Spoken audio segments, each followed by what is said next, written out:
Welcome to my YouTube channel. आज मैं आपको क्लास 10th के लिए सबक नंबर 12 के सभी MCQs की 100% तैयारी करवाऊंगी। बाकी के सभी चैप्टर्स के MCQs आपको चैनल की प्लेलिस्ट में मिल जाएंगे, आप वहां से जाकर देख सकते हो।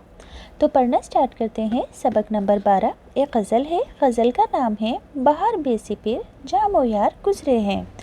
बहार बेसिपिर जामो यार गुजरे हैं। इस गज़ल के शायर कौन है? मिर्ज़ा मोहम्मद रफ़ी सौदा। तो बच्चों, सबसे पहले हम गज़ल से मुतालिक सवालात को पढ़ेंगे, क्योंकि गज़ल से मुतालिक सवालात भी आपसे एग्ज़ाम में पूछे जाएंगे।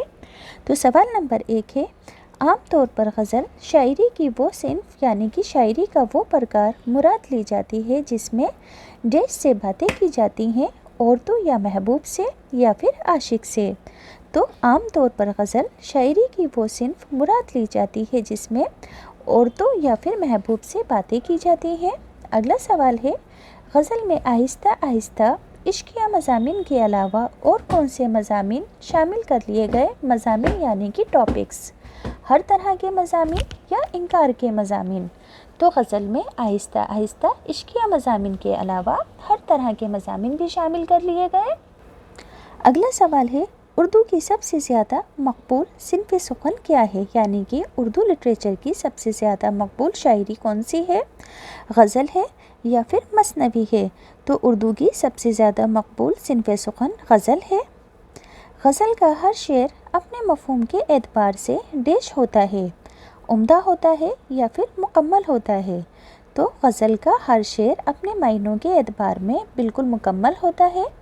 अगला सवाल है, जिस तरह गज़ल में मज़ामीन यानी कि टॉपिक्स की कोई कैद नहीं है, इसी तरह डैश की तादाद भी मुकर्रर नहीं होती है, अशार की या फिर मतलों की। तो जिस तरह गज़ल में कोई भी टॉपिक लिया जा सकता है, इसी तरह गज़ल में कितने भी अशार हो सकते हैं, कितने भी शेर हो सकते हैं।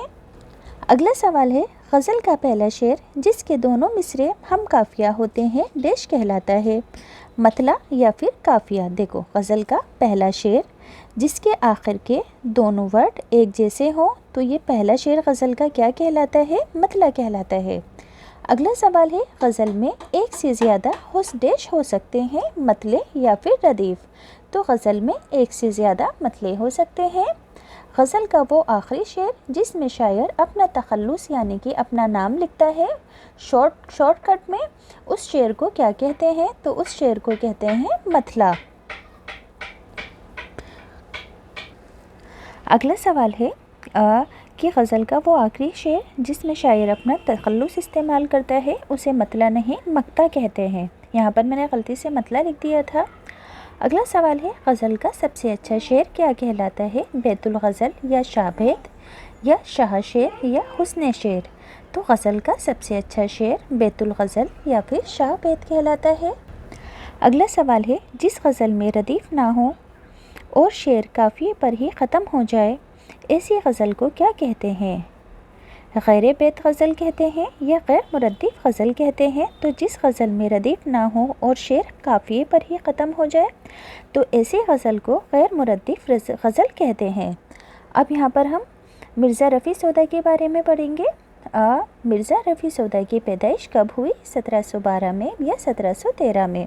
तो मिर्ज़ा रफ़ी सौदा की पैदाइश 1713 में हुई। मिर्ज़ा रफ़ी सौदा का इंतकाल कब हुआ? 1781 में या 1782 में? तो मिर्ज़ा रफ़ी सौदा का इंतकाल हुआ था 1781 में। अगला सवाल है, मिर्ज़ा रफ़ी सौदा के वालिद दिल्ली में कहाँ से आकर बसे थे? अफ़गानिस्तान से या फिर काबुल से? तो मिर्ज़ा रफ़ी सौदा के वालिद दिल्ली में काबुल से आकर बसे थे, पहले काबुल में रहा करते थे। अगला सवाल है, सौदा कहाँ पैदा हुए थे? दिल्ली में या फिर काबुल में? तो सौदा दिल्ली में पैदा हुए। सौदा ने कदीम रस्म व रिवाज के मुताबिक कौन सी तालीम हासिल की थी? अरबी और फ़ारसी की या उर्दू और अरबी की? तो सौदा ने कदीम यानी कि पुराने रस्म व रिवाज के मुताबिक अरबी और फ़ारसी की तालीम हासिल की थी। अगला सवाल है, इब्तिदा में सौदा ने कौन से अशार कहे? उर्दू के या फिर फ़ारसी के? तो इब्तिदा में सौदा ने फ़ारसी के शेर कहे। अगला सवाल है, इब्तिदा में फ़ारसी अशार कहने के वक्त सौदा ने अपने अशार किसको दिखाए थे? सुलेमान कली ख़ान को या वक़ार अली ख़ान को? تو ابتدا میں جب سودا نے فارسی کے اشعار کہے تو اس وقت انہوں نے اپنے اشعار سلیمان کلی خاں کو دکھائے تھے اصلاح کے لیے۔ اگلا سوال ہے سودا کس کے شاگرد بنے تھے؟ شاہ حاتم کے یا شاہ پیر کے؟ تو سودا شاگرد بنے تھے شاہ حاتم کے۔ اگلا سوال ہے سودا کی شاعری کا شہرہ سن کر کس نواب نے انہیں برادران مشفق من لکھ کر انہیں لکھنؤ آنے کی دعوت دی تھی؟ نواب شجاع الدولہ نے یا بہادر شاہ ظفر نے؟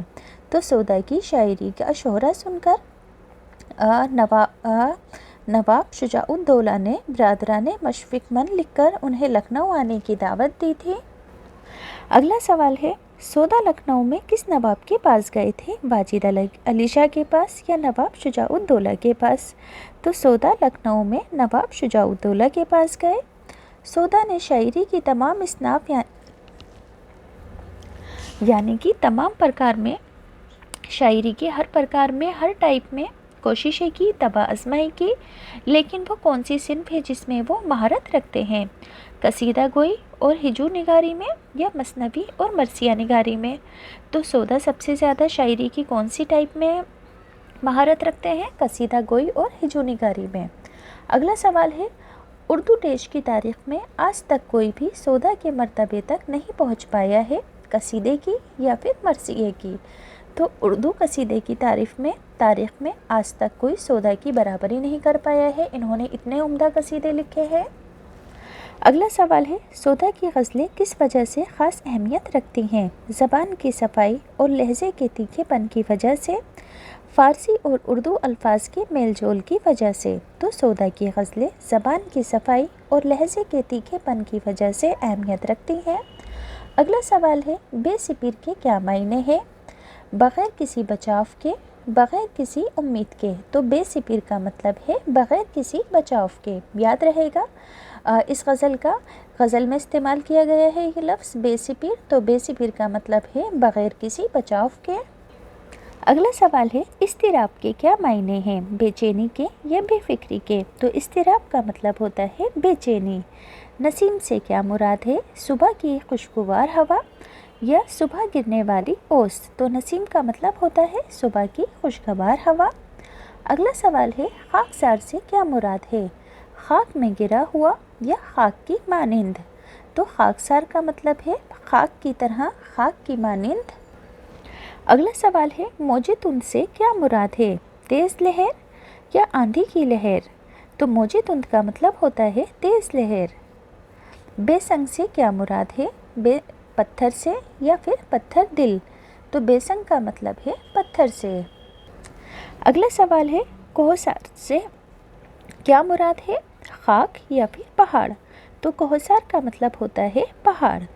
اگلا سوال ہے بہار بے سپیر جام و یار گزرے ہیں، یہ غزل کس شاعر کی ہے؟ سودا کی یا پھر شبلی کی؟ تو یہ غزل کس کی ہے؟ سودا کی ہے۔ اگلا سوال ہے سودا نے اپنی غزل میں کس موسم کا ذکر کیا ہے؟ بہار کا یا پھر پتجھڑ کا؟ تو سودا نے اپنی غزل میں موسم بہار کا ذکر کیا ہے۔ اگلا سوال ہے سودا کہتے ہیں موسم بہار میں ٹھنڈی ہوا چل رہی ہے مگر عاشق کے پاس اس سے لطف لینے کا ڈیش نہیں ہے، سامان یا پھر محبوب؟ تو آنسر ہوگا سامان کہ عاشق کے پاس بہار میں ٹھنڈی ہوا چلنے کے باوجود اس سے لطف لینے کا کوئی سامان نہیں ہے۔ اگلا سوال ہے سودا کہتے ہیں کہ نہ محبوب ہے اور نہ جام، اسی وجہ سے ڈیش سینے پر تیر جیسی لگتی ہے، ٹھنڈی ہوا یا سورج کی روشنی؟ تو سودا کہتے ہیں کہ نہ محبوب ہے اور نہ جام، اسی وجہ سے ٹھنڈی ہوا سینے پر تیر جیسی لگتی ہے۔ اگلا سوال ہے شاعر نے تیر کا مقابلہ کرنے کے لیے کسے ڈھال قرار دیا ہے؟ محبوب اور جام کو، ٹھنڈی ہوا اور موسم بہار کو؟ تو شاعر نے تیر کا مقابلہ کرنے کے لیے محبوب اور جام کو ڈھال کا قرار دیا ہے۔ اگلا سوال ہے سپیر کے کیا معنی ہیں؟ سپیر کے معنی ڈھال یا ڈھلوا؟ تو سپیر کے معنی ہوتے ہیں ڈھال۔ اگلا سوال ہے گزر میرا تیرے کوچے میں گو نہیں نہ سہی، نسیم تیری سی چھاتی کے پار گزرے ہے، یہ شعر کس غزل سے لیا گیا ہے؟ تو یہ شعر بہار بے سپیر जाम और यार से लिया गया है। अगला सवाल है, सौदा कहते हैं कि ए महबूब मैं तेरे कूचे में नहीं आता, तो इसका मतलब ये नहीं है कि मैं डैश नहीं हूँ, डर गया हूँ या तुझे चाहता नहीं हूँ। तो सौदा कहते हैं कि ए महबूब मैं तेरे कूचे में नहीं आता हूँ, इसका मतलब ये नहीं है कि मैं तुझे चाहता नहीं हूँ। अगला सवाल है, कहते हैं आज तेरे दर पे इस्तिराबे नसीम कि इस जहाँ से कोई खाकसार गुजरे है। कहते हैं आज तेरे दर पे इस्तिराबे नसीम कि आज इस जहाँ से कोई खाकसार गुजरे है। ये शेर किस गज़ल से लिया गया है? तो गज़ल का नाम क्या है? बहार बेसिपिर जाम ओ यार। बहार बेसिपिर जाम ओ यार गज़ल से लिया गया है। अगला सवाल है, सौदा कहते हैं कि ए महबूब तेरे दर पर डैश ये बताने के लिए आई है कि इस दुनिया से कोई खाकसार यानी कि आशिक रुखसत हो रहा है, नसीम या फिर सहेली। तो आंसर होगा नसीम। सौदा कहते हैं कि ए महबूब तेरे दर पर नसीम यानी कि हवा ये बताने के लिए आई है कि इस दुनिया से कोई खाकसार रुखसत हो रहा है। अगला सवाल है, मैं वो नहीं कि कोई मुझसे मिलकर हो बदनाम, ना जाने क्या तेरी खातिर में यार गुजरे हैं। ये शेर किस गज़ल से लिया गया है? तो गज़ल का नाम है बहार बेसिपिर जामो यार। अगला सवाल है, सौदा कहते हैं कि मैं वो रकीब नहीं हूँ जिससे बात करके तू बदनाम हो। ये बात उन्होंने किससे कही? महबूब से या महबूब की दोस्त से। तो उन्होंने ये बात महबूब से कही थी कि मैं ऐसा इंसान नहीं हूँ कि तुझे बदनाम करूँ। अगला सवाल है, गुज़र मेरा तेरे कूचे से यूँ है ए जालिम कि जैसे रेत से पानी की धार गुज़रती है, यानी कि बिना किसी आवाज़ के रेत से पानी की धार गुज़रती है, ऐसा ही गुज़र मेरा भी है तेरे गली कूचों से। तो ये शेर किस गज़ल से लिया गया है? बहार बेसिपिर जामो यार गज़ल से लिया गया है। अगला सवाल है, सौदा कहते हैं कि ए महबूब मैं तेरे कूचे से इस तरह गुज़रता हूँ जिस तरह रेत से पानी की धार गुज़रती है।